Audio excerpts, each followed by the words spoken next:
Sin descanso, México busca sobrevivientes tras el devastador terremoto del martes. Hasta el momento se ha reportado más de 200 fallecidos, sobre todo en Ciudad de México y en los estados de Puebla y Morelos, donde se registró el epicentro del sismo poco después de las 13 horas locales del martes. En la capital, los rescates se centraban en la zona sur y en el corredor Roma Condesa, exclusivo sector conocido por sus bares y restaurantes y donde viven numerosos extranjeros. Pero el epicentro de la tragedia es el derrumbe de una escuela localizada en el extremo sur de la ciudad, donde al menos 21 niños murieron. Militares, voluntarios y rescatistas trabajaron toda la noche sin descanso entre los escombros de la escuela, que de 3 pisos se redujo a 1 y amenazaba con colapsar por completo.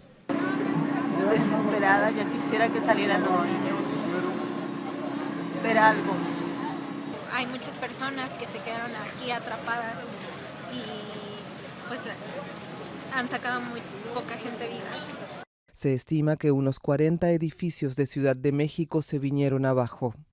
El potente sismo de 7,1 grados tuvo lugar exactamente 32 años después del terremoto que en 1985 dejó Ciudad de México parcialmente destruida y provocó más de 10,000 muertos.